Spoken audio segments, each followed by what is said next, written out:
Opuntoi Ka'awi Jacqueline Ross. This is Jacqueline Ross coming to you from a steep bluff at Rock Point in Sonoma County, California, USA, Turtle Island.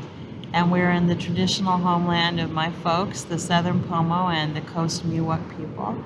We're between a couple of the beaches in the Sonoma Coast Beach and Park system. It's a long string of beautiful, publicly accessible beaches that run for several miles, all the way from just north of the Russian River or the Ashokauna, all the way down to Marin County.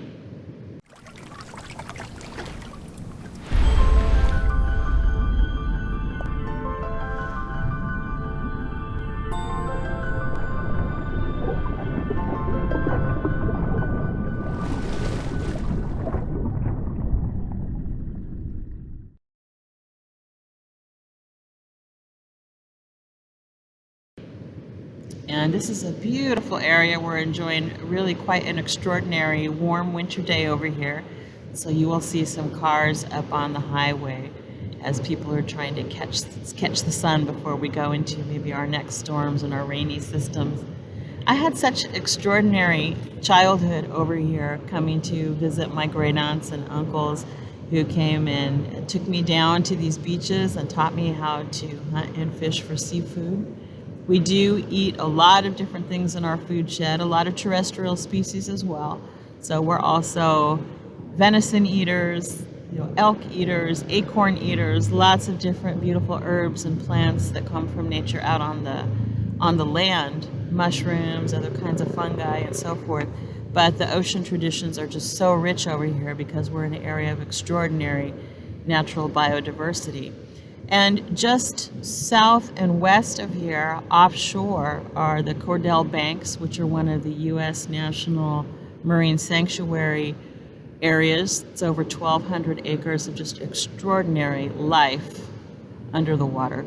And deep canyons and all kinds of amazing things happen out there.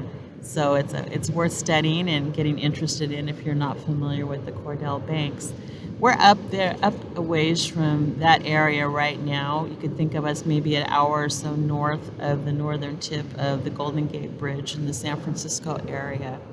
And you can see behind me, as we're at low tide, you can see some of those spray zone and just subtidal, intertidal zone areas out here with mussels and other creatures. And that's really where I had a lot of my childhood, especially when I was very, very young. We'd come down these bluffs early in the morning to go abalone hunting or do other kinds of fishing. And when I was just too tiny to go out to those deeper areas, they would just sit me in a tide pool. And so I had the chance to observe for quite a while a lot of the wee life that happens in those tide pools. And then later, as I got older and got a chance to talk to people and see more of what was going on, I started to appreciate how everything builds from those small places and from plankton and the creatures that come out from the eggs and the larval stages of their lives, and all the wee crabs and the worms and everybody that uses those tide pools as the beginning of their own life as well. And then getting to appreciate, like moving a little further out into the ocean as I got older, getting to appreciate the rock dwellers, so those barnacles and the mussels and the rock scallops and the chitin and the abalone and all the snails and the sea greens, the grasses that help support them and hide them and give them shelter. Those that dwell in the mud and the sand, the clams, for example. We used to have quite a variety of clam species out of there. Partly because of regulation, we don't have that diversity anymore. So when Native people along this area were no longer able to do our customary clam tending, we actually lost some species. We also, of course, are relatives with the octopus and her den out here, and the squid and the shrimp, the fishes, great and small, anemones, lobsters, crabs, the eel. All those relatives were made known to me when I was a small child. The seals, the sea lions, the otter, the great fishes, the salmon, cod, bass, perch, the small fishes, the smelt runs, the herring out here, and then of course the sharks, the whales, the occasional dolphins, seals. Sandbirds, the great fishing birds who often fish beside us, especially when the men are doing surf fishing for night surf and day surf out on the stretches of cliff out here. And you can see down there on the beach some of those wide areas where people go down with their nets, usually A-frame nets or throw nets around here. And I remember sitting up at the top of these bluffs in the parking lot with my dad and looking down the row, and just like lots of old guys with their fishing nets, everybody drinking coffee, watching the surf but watching the skies. And of course we were watching for when the birds would go down to fish. And when the birds went down, the humans went down. And so we went down there and did our surf fishing, and I was support crew for that. And when the guys would come in with their nets, they would drop them in buckets. And then part of my job as a little kid was to separate the fish from the rocks and the seaweed and anything else that came up into there. I remember the day that my dad got a sea lion in his net. Nobody was happy about that. So everybody comes to fish in those times as well. And it was a really fun way to grow up and be around that. And of course we do have all those beautiful fishing birds as well as migratory seabirds that come through, but it's not uncommon to see cormorants out there fishing, beautiful pelicans, of course the seagulls, and all those other people that are out that way.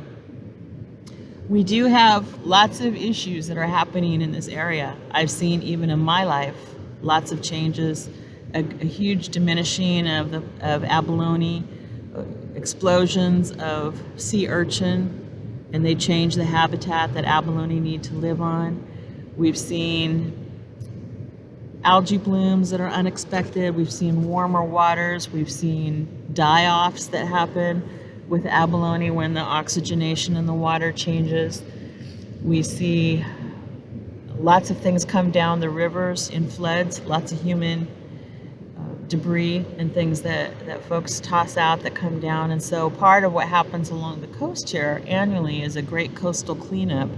And I've had the privilege of being in on that, helping with the land cleanup, but also part of the aquatic crew that my cousin runs out of Jenner here, up at the point where the river kisses the ocean, and going out there in canoes and kayaks to pick up trash that swirls around some of our smaller islands up in this area.